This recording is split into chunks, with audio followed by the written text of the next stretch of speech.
معتمر نے بیان کیا، ان سے ان کے والد سلیمان نے بیان کیا، کہا ہم سے ابو عثمان نہدی نے بیان کیا اور ان سے عبد الرحمن بن ابی بکر رضی اللہ عنہ نے بیان کیا کہ صفا والے محتاج اور غریب لوگ تھے، اور نبی کریم صلی اللہ علیہ وسلم نے ایک مرتبہ فرمایا تھا کہ جس کے گھر میں 2 آدمیوں کا کھانا ہو تو وہ ایک تیسرے کو بھی ساتھ لیتا جائے، اور جس کے گھر 4 آدمیوں کا کھانا ہو 5واں آدمی اپنے ساتھ لیتا جائے، یا چھٹے کو بھی، یا آپ نے اسی طرح کچھ فرمایا۔ راوی کو 5 اور 6 میں شک ہے۔ خیر تو ابو بکر رضی اللہ عنہ 3 اصحاب صفہ کو اپنے ساتھ لائے، اور آن حضرت صلی اللہ علیہ وسلم اپنے ساتھ 10 اصحاب کو لے گئے، اور گھر میں تھا اور میرے ماں باپ تھے۔ ابو عثمان نے کہا مجھ کو یاد نہیں۔ عبد الرحمن نے یہ بھی کہا، اور میری عورت اور خادم جو میرے اور ابو بکر رضی اللہ عنہ دونوں کے گھروں میں کام کرتا تھا، لیکن خود ابو بکر رضی اللہ عنہ نے نبی کریم صلی اللہ علیہ وسلم کے ساتھ کھانا کھایا اور عشاء کی نماز تک وہیں ٹھہرے رہے۔ مہمانوں کو پہلے ہی بھیج چکے تھے، اس لیے انہیں اتنا ٹھہرنا پڑا کہ آن حضرت صلی اللہ علیہ وسلم نے کھانا کھا لیا۔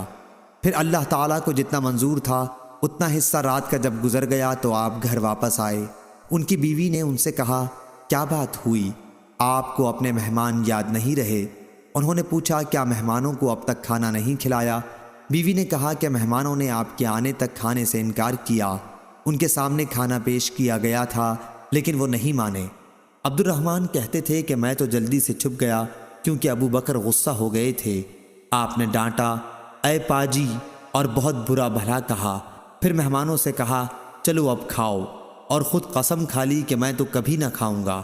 عبد الرحمن رضی اللہ عنہ نے بیان کیا کہ خدا کی قسم، پھر ہم جو لقمہ بھی اس کھانے میں سے اٹھاتے تو جیسے نیچے سے کھانا اور زیادہ ہو جاتا تھا، اتنی اس میں برکت ہوئی۔ سب لوگوں نے شکم سیر ہو کر کھایا اور کھانا پہلے سے بھی زیادہ بچ رہا۔ ابو بکر رضی اللہ عنہ نے جو دیکھا تو کھانا جوں کا توں تھا یا پہلے سے بھی زیادہ۔ اس پر انہوں نے اپنی بیوی سے کہا اے بنی فراس کی بہن، دیکھو تو یہ کیا معاملہ ہوا؟ انہوں نے کہا کچھ بھی نہیں، میری آنکھوں کی ٹھنڈک کی قسم، کھانا تو پہلے سے 3 گنا زیادہ معلوم ہوتا ہے۔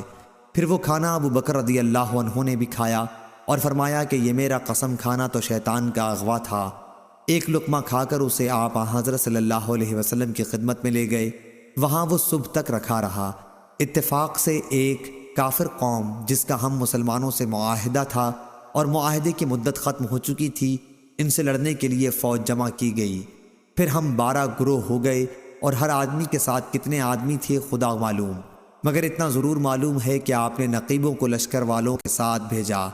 حاصل یہ کہ فوج والوں نے اس میں سے کھایا، یا عبد الرحمن نے کچھ ایسا ہی کہا۔ صحیح بخاری حدیث نمبر 3581۔